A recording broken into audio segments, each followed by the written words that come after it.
All right. I'd like to thank everyone for attending here tonight. I want to thank all the groups in attendance who sponsored this event. We're going to have a speaking portion later, so we'll talk about all the sponsors of the groups. We're trying to do something different tonight. We brought in Pharmacists United for Truth and Transparency here tonight to raise money to elect candidates to office who will support our issues. And that is the American political process. As independent pharmacy owners, you understand how difficult it is to battle the PBMs in Trenton and in Washington, D.C. But I want to let you know that there's a lot of good work that's being done in New Jersey, and there's a lot of good work that's being done in Washington, D.C. And what's amazing about tonight and all the other events that we have is in New Jersey, we are working as a coalition. And I think you're going to hear a lot of that tonight. And what we need to do is we need to keep building this coalition and keep working together with new organizations like Pharmacists United for Truth and Transparency.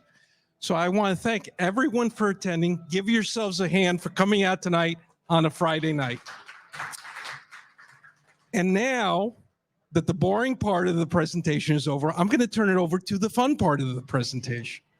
So I want to introduce you to Jeremy Counts. Jeremy, pharmacist, pharmacy owner, and he is the hardest fighter for pharmacy I've ever seen in my life.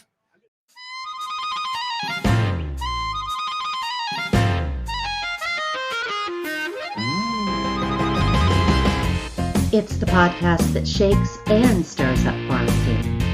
Welcome to PBM on the Rocks.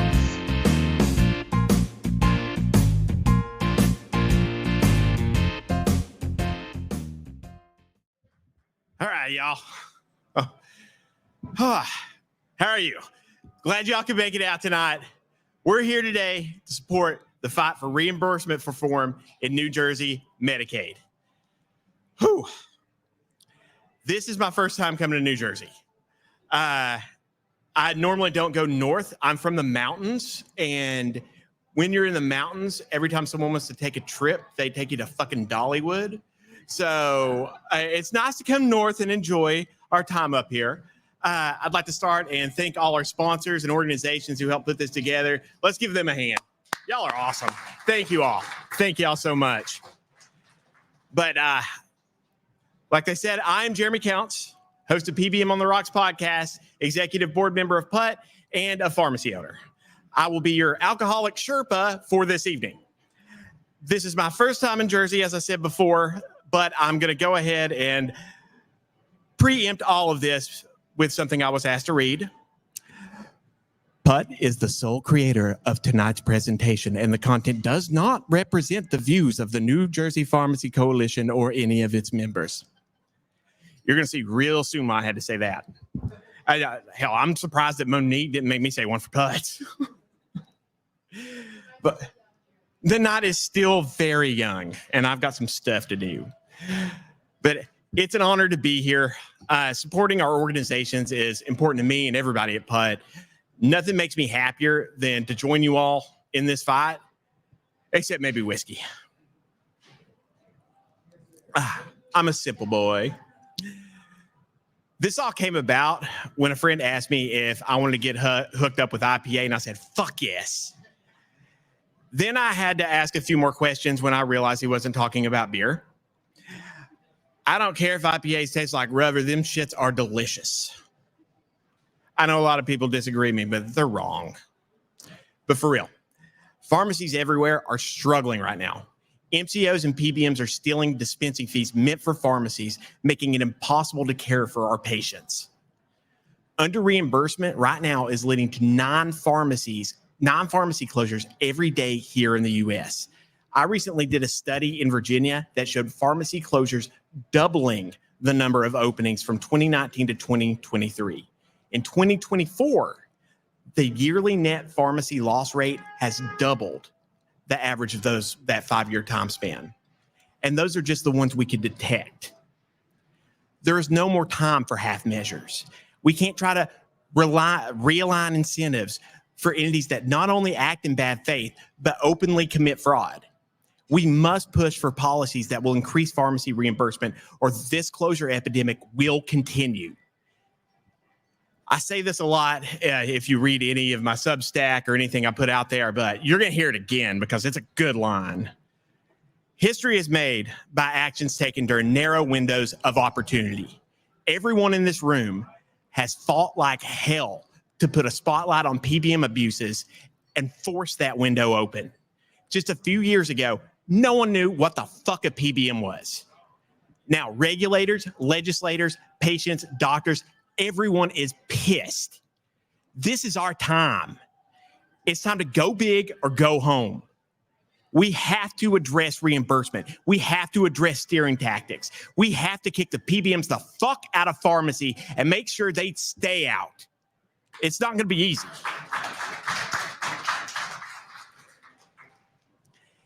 Even when we think we have a win, we cannot stop the pressure. We are fighting an industry with the power and wealth of nations. Whenever there is a threat on any level, PCMA employs an army of lobbyists to swoop in last minute and derail regulatory efforts. They pay for misleading studies to back up the bile they spew and even go so far as to make propaganda videos. Have you seen these things? The PCMA things? They bring on employers to talk about the value that PBMs create. I've got a clip of one right here. I'm Ted Teddington, businessman and newly christened yacht owner. We're a family here at Teddington Enterprises, and being a family means that you take care of yourself. Everyone's got skin in the game here at Teddington, from our top sales executive to old Gus. Sir, I just want to... Shit, it talks! It goes without saying that my employee benefits are important to me. That's why I hire a pharmacy benefit manager like Optum to handle our prescription medications. Ain't that right, Helen? My inhaler is $400. Shut up, Helen. You see, my PBM has helped me shift my benefit costs onto my employees, while I receive a fat rebate check that I don't have to share. All I have to do is accept a benefit package that forces my employees to pay a fortune for mail-order drugs that they may or may not receive. As a plus, Optum is owned by United Health, so this package includes the bare minimum health insurance coverage I'm legally required to carry. Yeah, my employees go without their medications and avoid the doctor's offices at all costs. What the hell do I care? I'm not paying for it. Yeah, Optum does it all. They even got me a great deal on my first yacht here. Only $600K for this baby. I don't know anything about yachts, but Optum has assured me that Kevin from accounting can handle it. Sir, I know nothing about boats. Yacht, Kevin! It's a yacht, not a boat! See? I'm learning. I know nothing about yachts, but a quick internet search has shown me that this craft is only worth $150K, is 20 years old, and needs a lot of repair work. Holy fiduciary malpractice! Kevin, call the support number! I've already been on hold with them for 2 hours trying to figure out how to start the engines, and anytime I actually get someone, I can't hear them over chickens in the background. Chickens? Uh-huh.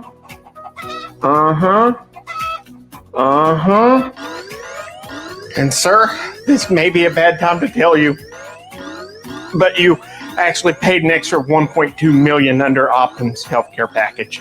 They've been price gouging you, sir. But the grass, Kevin! They applied the drug rebate to this boat!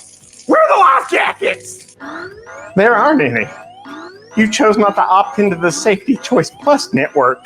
Because it was $1,200 a month, Kevin! What do you mean AWP is made up?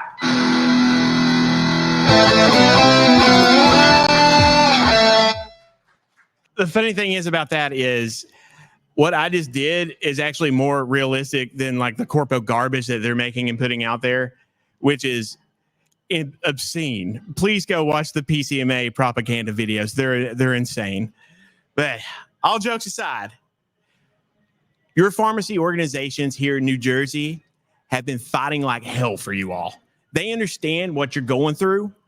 They're out there grinding every day, working with other organizations across the country like us at PUT, and they're dedicated to reimbursement reform. Play the Optum clip. You got it?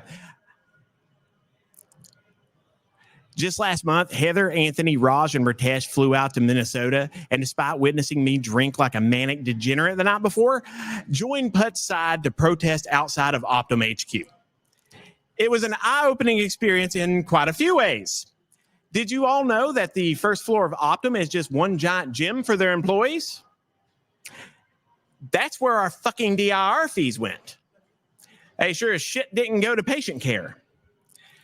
These assholes are constructing fortresses out of our bones where they wallow in stolen wealth, like a fat dragon on a hoard of gold, or a still drunk Jeremy in the morning after a Virginia Tech loss.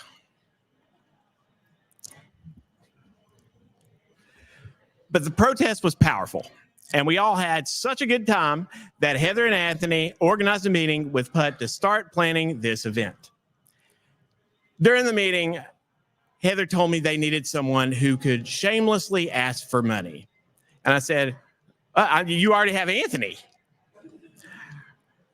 She said, no, Jeremy, we need someone who can just talk nonstop for an hour straight. I said, you already have Anthony.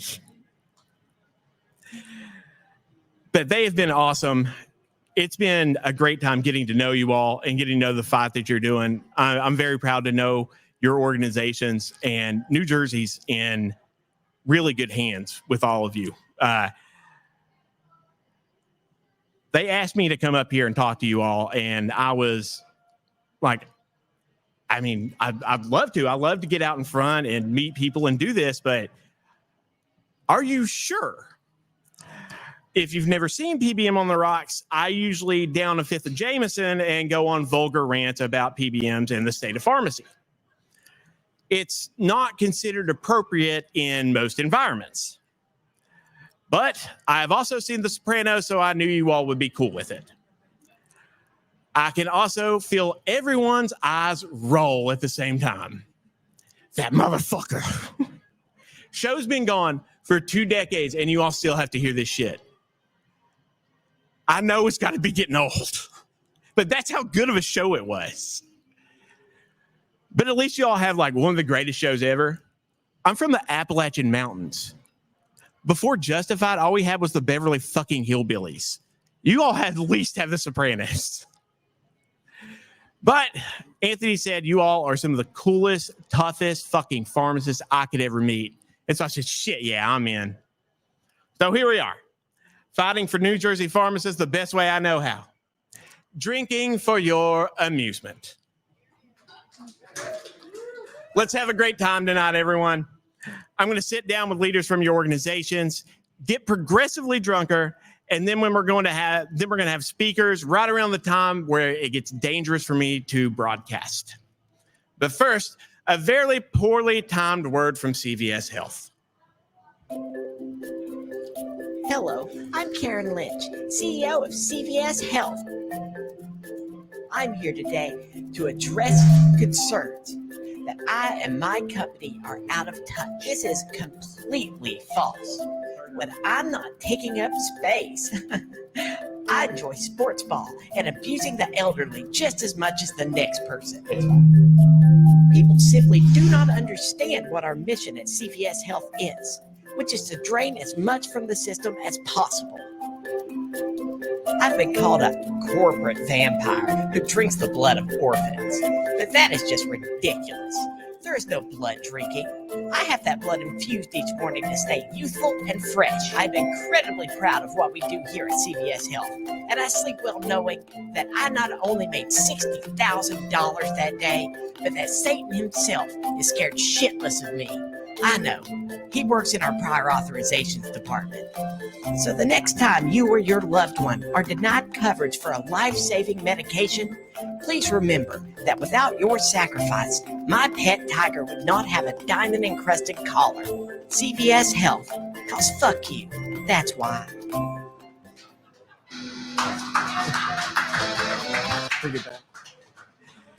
Yeah.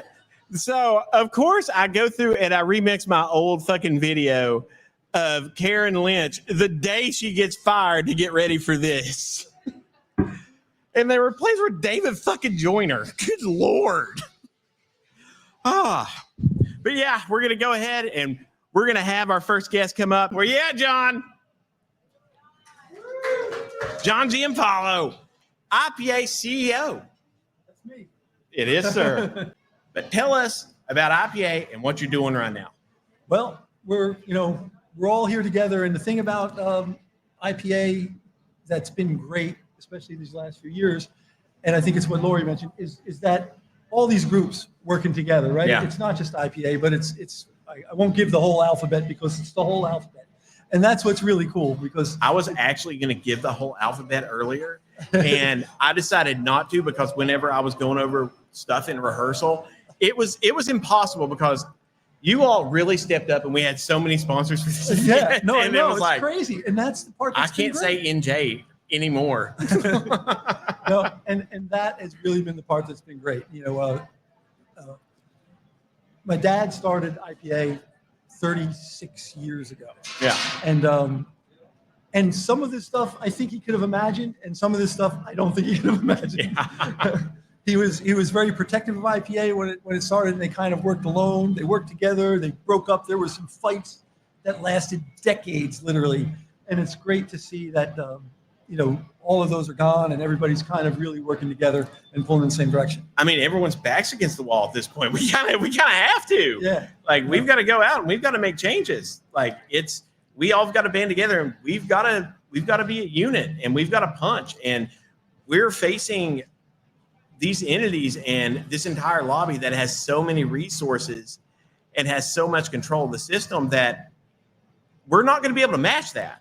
So we've got to come together and we've got to pool our resources and we've got to be smart about it. And we've got to hit bottlenecks. We've got to hit things like that. We've got to take politicians that are holding things up and hold them accountable. We have to do that. We have to be targeted. Otherwise, they're just going to run us out. Well, what you said earlier about this narrow window in time kind Yes. of thing. I mean, I really think that that's where we are now. Yes. I feel how close we are with the Medicaid bill that we're working on, and this window in time where people are recognizing that the problem with the system is the PBMs, the guys in the middle. Yeah. And it's never been recognized before. Not It's like today. taken years. It's taken a long And time. you've been fighting this battle forever. And I mean, so have I for years. It's just, I wouldn't be able to do what I do right now without you and a lot of you all out there really sticking your necks out and doing things for years. The people were scared forever from speaking out because they were retaliated against, and it's still happening. They just can't be as open about it. So you've been fighting this fight, and what is your outlook right now for what we're doing? And like I said, I feel like I feel like we're this close. I really feel like, especially in New Jersey, right? I feel federally, it's so difficult to get anything done, and it really moves. You think it moves slow in the state level, go to the federal level, right? It's like frozen molasses, right? It's not moving at all. Yeah. But in the state of New Jersey, I think that some of the support that we've gotten for the bill that we're working on right now has been amazing, and the legislators, as well as the hospital association and different type people who have stepped in and who are signing up to be on our side when we're this close. I think it's great, and I think that a lot of folks here have already contributed and you're here. That's a big contribution, right? But a lot of folks here have contributed, and you feel like, oh, we got to ask for more. We're asking again. We're knocking on the door again. But we have to.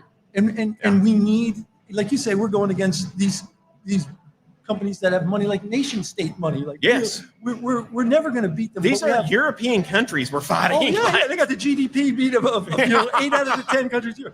Yeah, right. But we're fighting for something that on our side is something important, and that is the truth. We're the people. These are the people serving the communities. Yes, they're not serving the communities. They're serving themselves. They ain't doing shit. Yeah, right. They're yeah, just leeches. They're vampires. They suck off the system. That's all they're doing. But these are the people that are serving the communities, and that should carry a lot of weight. And I think it's starting to, as people recognize, hey, these guys in the middle are just got a fire hose and are pulling money out of the system and leaving the guys who are doing the work and who are paying the bills holding the bag.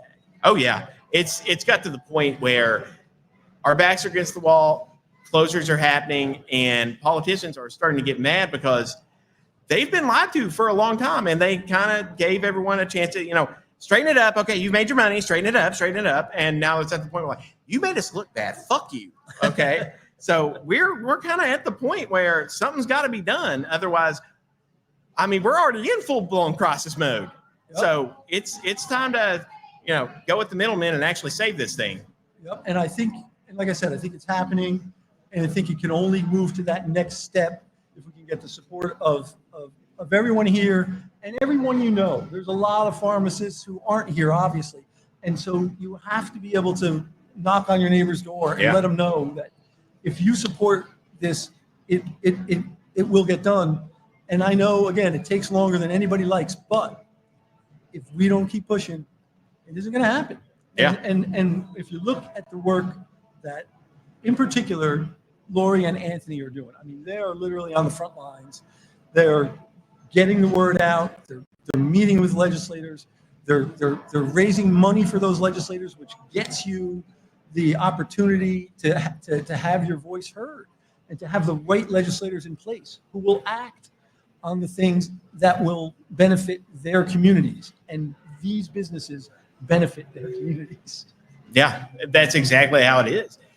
We're out here, we're taking care of people. We're sticking our necks out whenever something like COVID happens. We're taking care of people whenever there's a hurricane that comes through. We're the people that do that, not the bloodsuckers. Yep. And whenever shit hits the fan, it's always us stepping up. Yep. No, and it is.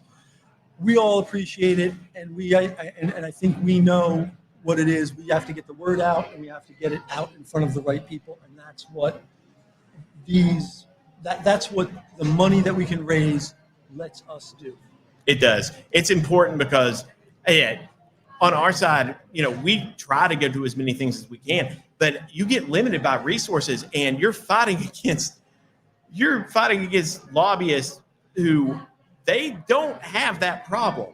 So everyone pitching in just a little bit, it goes a long way. It does. And if you can't monetarily pitch in any way, call your legislator, talk to them, take 5 minutes to actually talk to their team, talk to their aides, do whatever.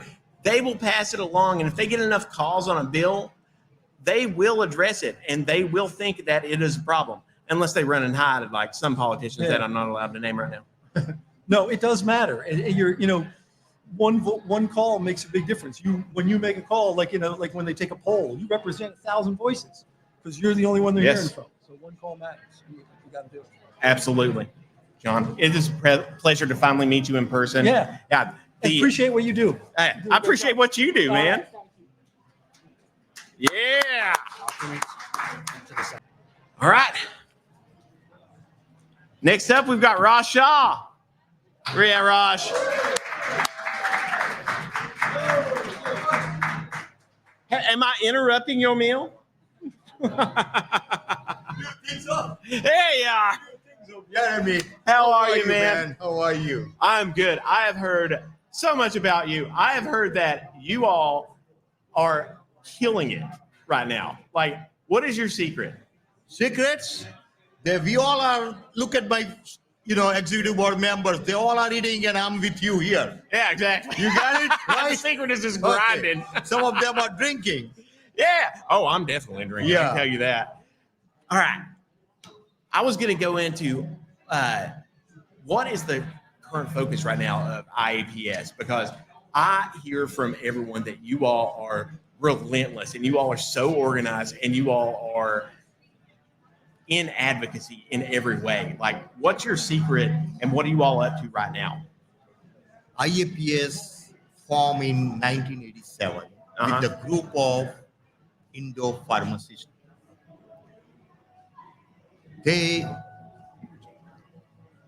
focus right now at this moment, fight with PBM. They all get so much frustrated. Yeah. They are so much nervous. They are so every single day, every single morning, they all friends talking each other and frustrated so much that is outrageous. PBM has to do something. They cannot do like that. In entire United States, there is no any business that you can do negative business. Over here, if it's not at our cost and below that we are getting reimbursed, is not acceptable at all. Yeah. How we get survive, how we can pay the rents, how can we pay our staff members, is not possible at all. So our goal is to support all the state associations, National Association, NCPA, and move it with the big fight with PBM. Fuck them out! Yeah. Fuck them out! We need that! It's time, brother. They have to be transparent. They have to be transparent with DIR fees, with all the reimbursement. They cannot do unfair with any other, their own pharmacies and independent pharmacies. Yeah. They have to be fair. For that, NCPA, State Association, we all are together, do whatever we have to do it. Yes. And we all are with them. Yes. I heard you had that fire, and it's good to see it. We have so much fire in our thing. So much. Yeah. It's only me is talking. If another 10 people are here, everything gonna be blast. Yes. Yes. So we get together, we continue these push, we convince everyone to push. What do you want to see in the end game? In game, we need fairness. Yes. We need proper reimbursement to survive in the business. Yes. We to pay cannot- the rents, to take care of the staff, to take care of the community to whom we served, and we are in the community since last 30 years, 40 years, 20 years. And at the time of pandemic, we take care of them.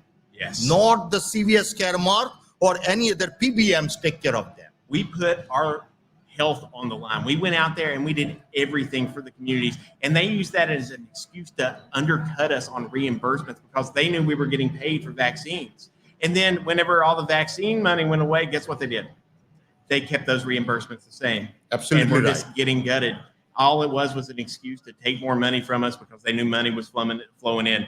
They will steal whatever margin they can. They're bad actors in the system, and they cannot be trusted. And I'm never going to rest until they're dead and gone, and we put a stake in those vampires, and they stay in their fucking coffins. Yes, I agree with you. Yes. This should be fuck off. Yes. Yes.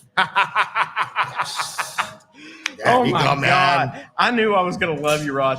What would you tell other state organizations as far as how to get everyone as motivated and out and active and having that fire that you have?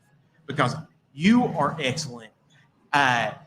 Everyone at like KIPA is excellent. IPA is excellent. What else can we tell other organizations to do and how to really light that fire? Because you have something in you and it's inspiring. What can you tell not even just their members, but also their leaders about inspiring others?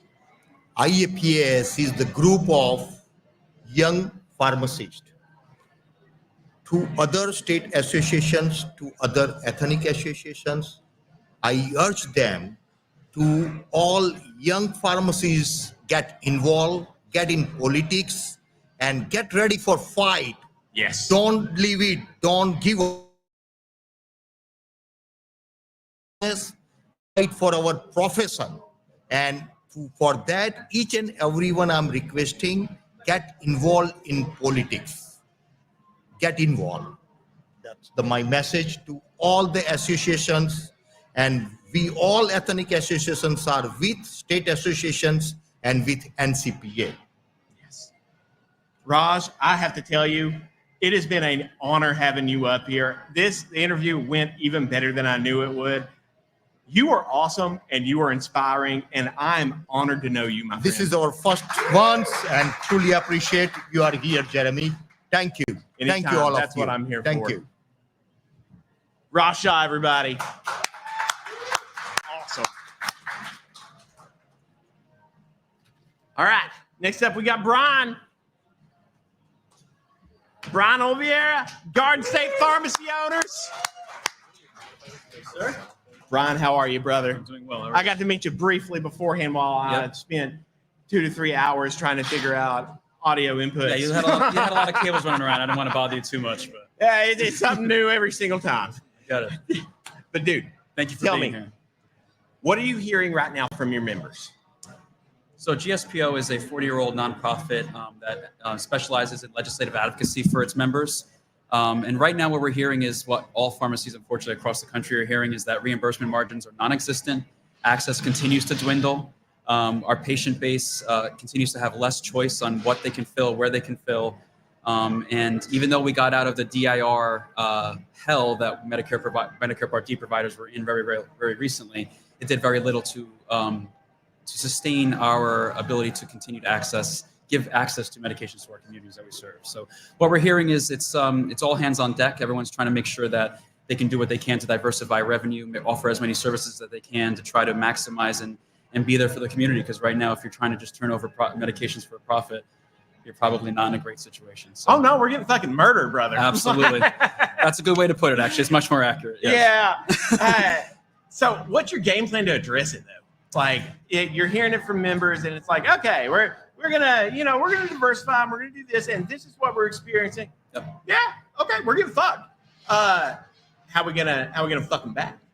So in my mind, it's very easy to try to keep things in a 3-piece pie chart. There's always commercial, Medicare, Medicaid, right? And so you want to make sure that you're trying to identify specific issues in each of those markets, pick a tangible goal, and try to attack it from that specific avenue. So when we look at advocacy efforts that we have going on, obviously we're a state organization, so we can only do so much with Medicare Part D, but we love to piggyback off everything that NCPA is doing, PUD is doing, to try. And obviously that, in my estimation, that was a big success. Obviously reimbursements are not guaranteed. And fair and reasonable contracting terms has not been regulated yet by CMS, but we're making headway, right? At least DIRs is a nightmare of the past, right? So, I mean, they're still there. They're still there, but they're up front. Exactly. I mean, they're still getting screwed. It's just like now we just see it a little more. At least you can make a more educated decision when you press enter on how screwed you're getting, right? Yes.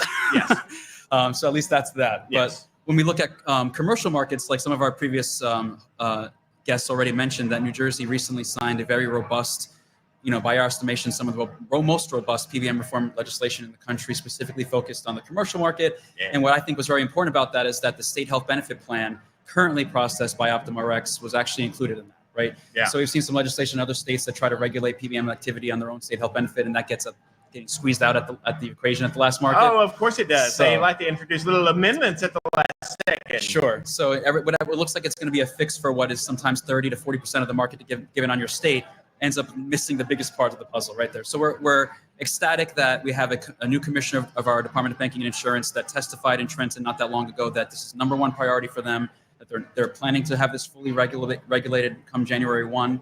So we're going to continue to work with them to show them examples of the violations of law in New Jersey, and try to be a resource of education for them. And because our Department of Banking and some other states are starting to tread in waters that are totally unprecedented. Right, so they're trying to rein in PBMs that the federal government hasn't done. So it's up to the states to try to fight on their own right now. And it's hard because you have so many conflicting, especially Supreme Court rulings at this point, that it's like, okay, but if we try this, is it preempted or is it not? Right. So it's so hard to attack from so many angles, and they're just fine with it. They love the status quo, and they have so much flexibility, they can dance around whatever we try to do. Absolutely. So we've got to hit them, and when we hit them, we got to hit them from all angles. Absolutely. It's hard to do piecemeal anymore just because they're vertically integrated and they have so many outs and they have so much control of the system.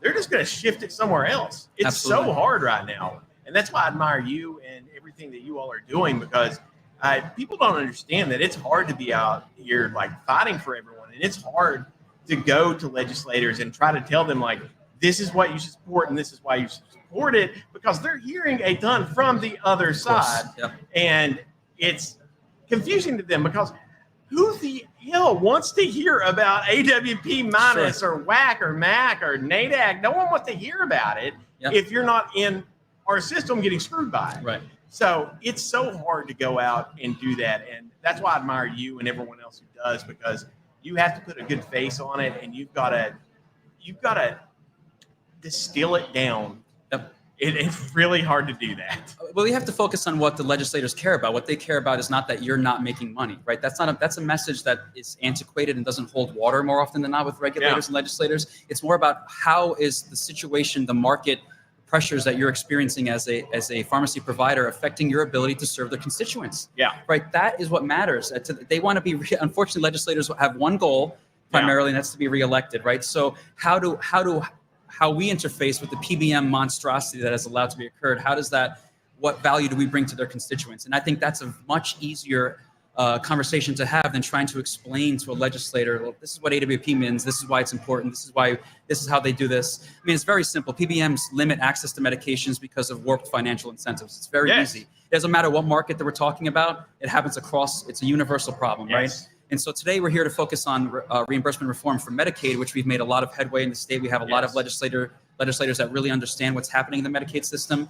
We have some actual data that actually it's nice to have that. Right. It's nice to be able to prove what we've been anecdotally complaining about as a profession for decades and be able to connect the dots and say, well, there's the reason why Mrs. Smith is being told she can't fill this prescription here is because that same prescription is valued at vastly different amounts depending where it's filled.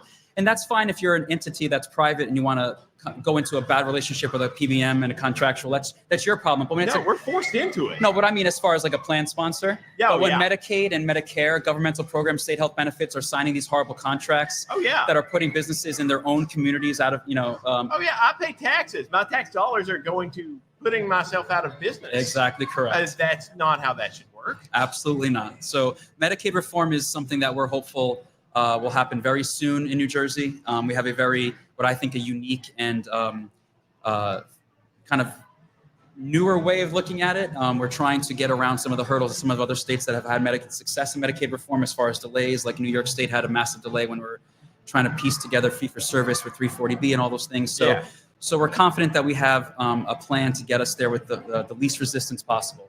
But like everyone's already indicated, what is absolutely necessary more than ever is just support from the pharmacists out there, understanding that legislative activity is no longer an option.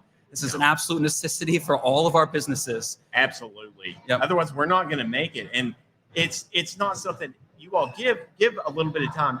Even if you can give, $10 to an effort, give it, because it goes a long way for your state organizations, for your national organizations. It goes a long way because everyone giving just a little bit like that, we're able to send Brian up to talk to all these people. We're able to, send me across to wherever to podcast and get drunk. I really support that one.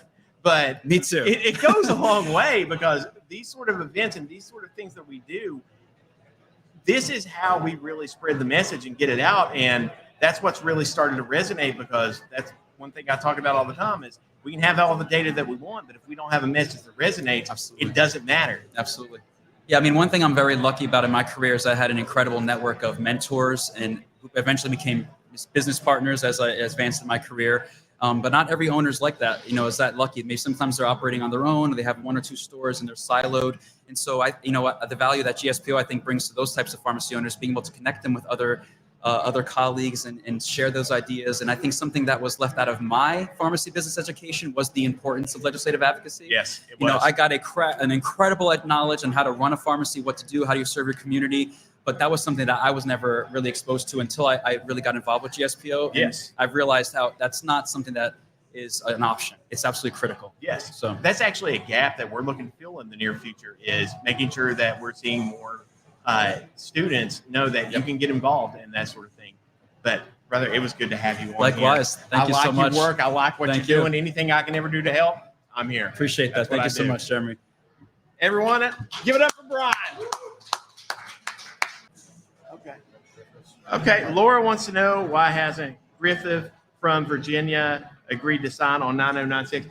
Laura, I did meet with Representative Griffith a couple of weeks ago with a bunch of pharmacists from the area. I gave him the rundown on 9096, and he seemed pretty supportive of it.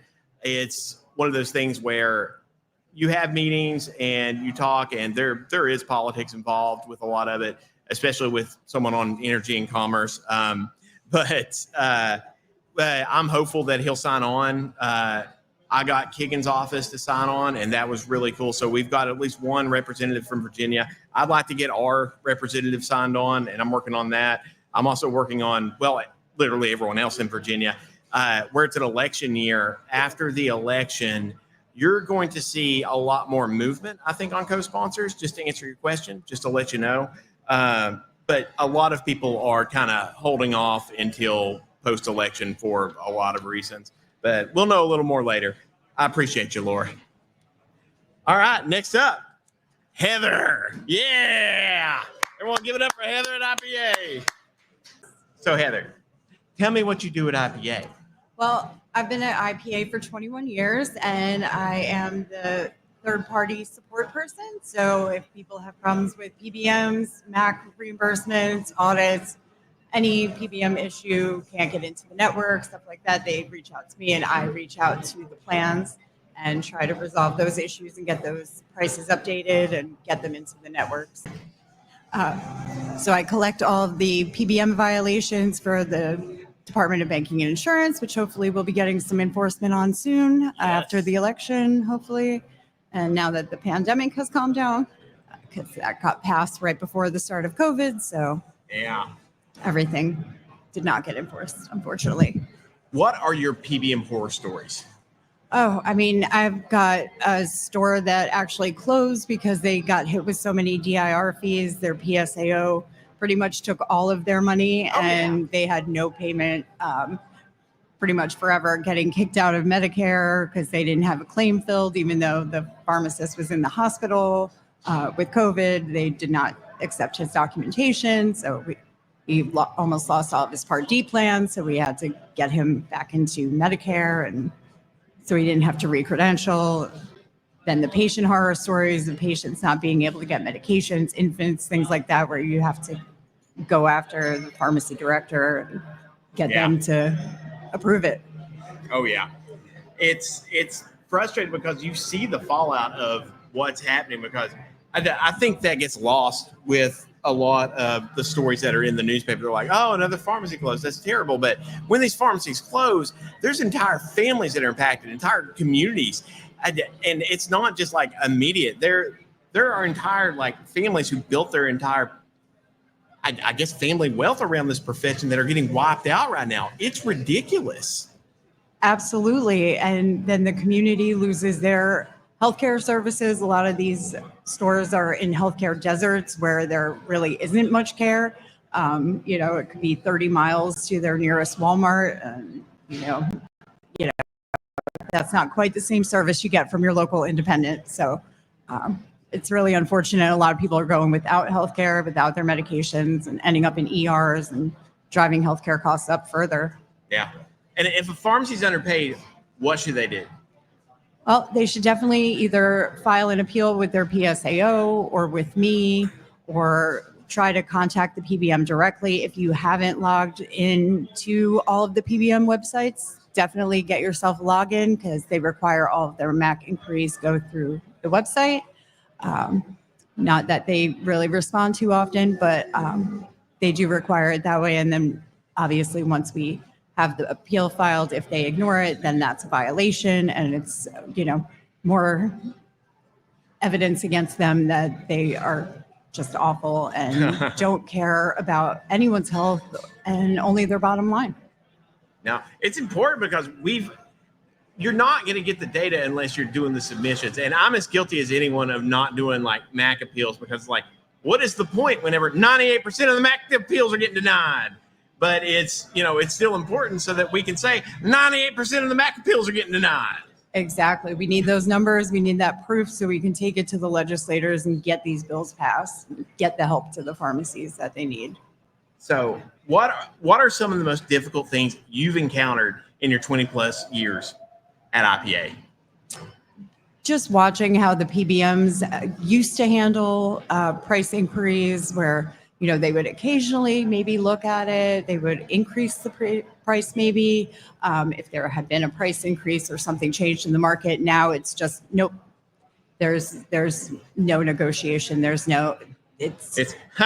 Yeah, Fuck yeah. exactly. It's $80 below your cost. Oh, well, sorry. Yeah. Oh, Not too bad. sorry. Yeah. Because they don't care. They own pharmacies now. Like Yeah, they have no reason for us to stay open. But we're their partners. Heather. Right. We're their partners. right. Yeah. Yeah. So they say. Matt, tell us more. Express Scripts about our partnership. Fucking jackasses. I love it when my partners like shut my business down, Yeah. Thank steal you, my partner. livelihood. Yeah. It's fun. I'm just poor now. Thank you. I hope my kid can go to college. Thanks, Express Scripts. No, we're getting to the point where we're all stressed. We're wiped out every single day. It's like, how are we going to get through this? How are we going to, we can try to evolve the system or change it, but as long as we have these middlemen there in this position, we can't do all that much. That's why we have to get these protections in place to where we have established reimbursement, or we're at least getting our dispensing fees sent to us. That, everyone seems to just be like, well, even though we earmark these dispensing fees for pharmacies, these middlemen are just like pocketing them, and everyone's like, well, that's okay. I guess that's all right. That has to stop. Like, we can't just like give this money away anymore. Absolutely. And if they recognize pharmacists as providers for everything else that you guys do with the MTM and, just taking care of them and their families and keeping them out of the hospital, you would think that would be worthy of a payment or some sort of something. At least let's get some baselines on Thank drug you, reimbursement maybe. so that we can do more things and we can expand and we can help our communities more, because they love to throw out a lot of things where, offer this while they're undercutting us elsewhere. And net, that's all they care about. Yep. That's all they care about is net payout. And they know that they can really screw us over on the back end. Force you guys to do extra stuff, vaccines, COVID testing, all of that, and then not pay you for you. CVS Caremark's not even giving administration fees on vaccines anymore. What the fuck's the point? Why do I want to give vaccines now? They're not even giving administration fees. Fuck Right. CVS. They can go back to the doctor. Yeah. Go back to the doctor, I guess. And then, I guess the system pays more, but, the doctor's office, they're busy. That's why we got the vaccines in the first place. Exactly. But Heather, remind pharmacies to familiarize and take advantage of their local laws. You wrote that down as something that you wanted to talk about. Yeah. What in particular should they focus on? Okay, you need to make sure you know what your state laws are and what your protections are against the PBMs. If you don't know them, definitely learn them, memorize them, love them. Make sure that your PSAO is aware of them, because they are in the middle between you and the middleman. So they need to know what the laws are, and they need to push back against those PBMs and make them follow the laws that you are now newly familiar with. So we can actually get maybe hopefully some headway and get these prices updated, or at least get enough information that we can get banking and insurance to come down on these guys in some meaningful sort of way. Yeah. That's what we got to do. Right now, it is full blast. We don't have time to not go full force. And thank you, Heather, for all the service you've gave at IPA. You and Anthony and John and everyone, meeting you all has been awesome. You all are inspiring, and you all make me want to step my game up. And I thank you for coming on and talking. Oh, you're so welcome. It's been great meeting you and It's everything great you guys meeting do at Putt. Coming out to the protest and everything. Oh, absolutely. That was my favorite thing, I think. Getting threatened to be arrested for pharmacy. That's where I'm at. Oh, I do it. I do it all day. Yeah. That's where I'm at. I'm here for I you like guys. to make simple stances like getting arrested. Yeah. No, but we're really out here fighting for you. So, We are. all Heather, right, Jeremy. Thank you so much. Yeah, let's give it up for Heather. Help put this event together. To learn more about Pharmacists United for Truth and Transparency and how you can help fight PBM abuse of our healthcare system, visit our website at truthrx.org.